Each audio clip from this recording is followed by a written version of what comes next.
Hi and welcome back. In this video, we're going to talk about just some basic data entry into an Excel spreadsheet. And you can see here we just have a blank Excel spreadsheet set up on the page. And right now I'm in cell A1. And so what I'm going to do is I'm going to go ahead and type the title that I'm going to give this page. And this is I'm going to call this Sales Figures for First Quarter. And hit enter. Now, right now, you're going to notice that this phrase spills over into the area that would normally be occupied by cell B1 and C1. If I click back on cell A1 though, and look in my formula line, you're going to see that cell A1 actually contains that entire phrase. It's just because this cell is not large enough or not wide enough to fit that entire phrase that it's spilling over into the two adjacent cells. Now, that happens in this case because cells B1 and C1 are actually empty. And if I click on those two cells and look at my formula line, you'll see that there's nothing in those two cells. So if you're entering text into a cell and it's too large to fit in that cell and the adjacent cells are empty, the text will spill over. If I was to come into cell B1 here and type something, you're going to see that that phrase no longer is able to spill over into cell B1 because something's there. So it's now being cut off. And we're going to talk more about working with rows and columns in a later video. But if I come up here and make my column wider, you can see I can see more of that phrase. Just because something is cut off like this does not mean that you've lost anything. All the information is there. It's just there's not enough room to display it. If I was to come here into cell B1 and delete the contents of that cell, you can now see that the information is able to spill over. And the same thing would be true if I place something in C1. It'll cut that off in favor of the contents of that particular cell. Now that actually only occurs with text. When it comes to numbers, things work a little bit differently.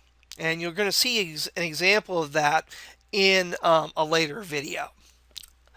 So I've come down and I'm now in cell A3, and I'm going to go ahead and type salesperson here. And then Jan, Feb, and Mar.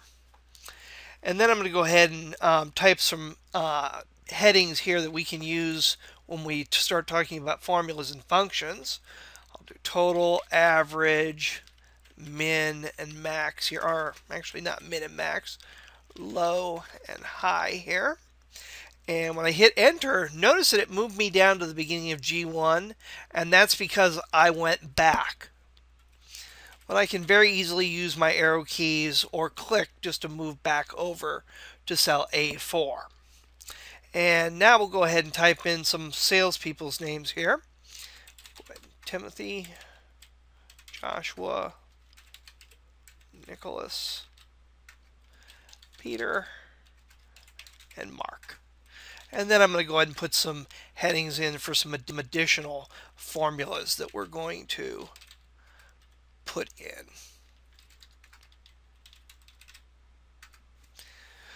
So there I've got the basic outline of a worksheet. And again, I just was moving around using tab and enter.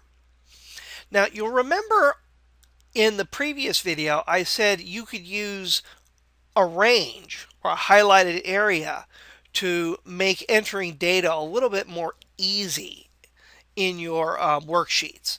And here's an example of how you could do that. I'm going to go ahead and highlight the range from B4 to D8. B4 to D8.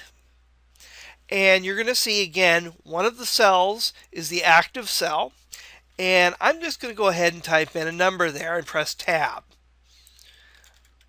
And I'm going to keep pressing tab, and you'll see when I get to the end of the highlighted range, if I hit tab again, it just brings me down to the next row.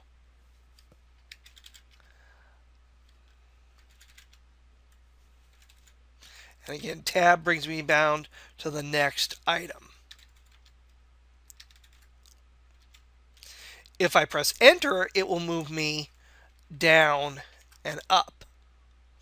If I use the arrow keys, though, just as we saw in the last video, I'll actually lose that highlighted range. But I can always re-highlight it and continue entering information in.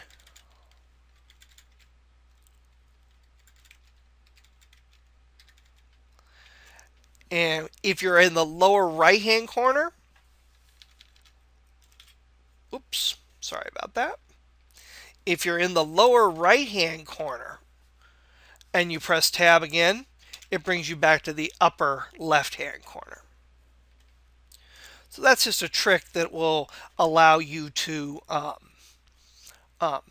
maybe more easily enter data into Microsoft Excel.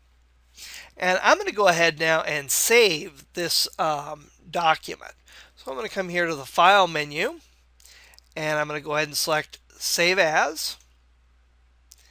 And I'm going to save this on my computer. You could save it in your SkyDrive if you use SkyDrive. And I'm actually going to go ahead and place it in my Documents folder. And I'm going to go ahead and call it Sales 1. And then we'll go ahead and hit save. And I've now saved that file. In the next video, we're going to go ahead and learn how to enter in simple formulas and functions into a worksheet. So I'll see you in the next video.